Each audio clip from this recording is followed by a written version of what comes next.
at me.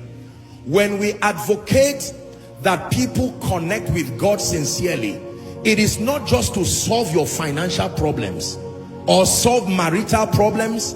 The gospel and the advocacy to be reconciled with and to be joined to God is not a gospel that was tailor-made to a poor man or tailor-made to a weak man. No, the gospel is for all men. Are we together? Because we are announcing to man that beyond redemption you were designed to only live drawing strength from God.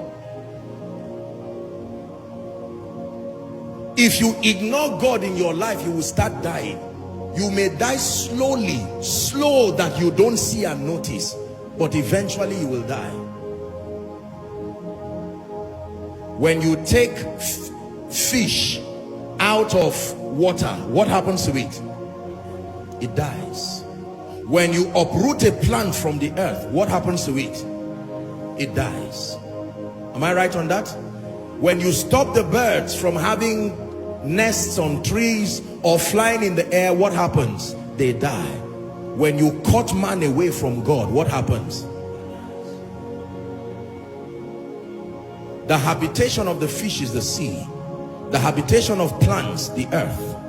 The habitation of the birds, the trees, the earth and the air. The habitation of man by design is the presence of God.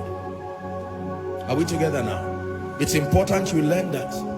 So every time you invest in his presence is beyond just getting power. It's like refueling yourself to be alive again.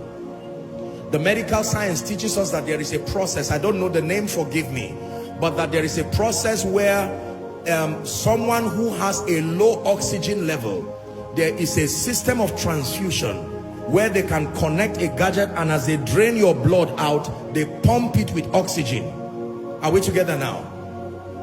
And then they return it back to the individual so that the individual is vitalized. That's what happens when you are in his presence. You bring all your weariness. Some of you come into his presence half dead, beaten down by ignorance, beaten down by the rebellion of your mind. But as you stay in his presence in worship, as you stay in his presence like you are dwelling now, you are listening to beyond a message. I'm telling you, something is happening to you. It's like a tanker station and you are being refilled. You will live with vitality and strength. Strength to be able to face the future. Strength to know that no, I'm not stopping on the way. I will finish.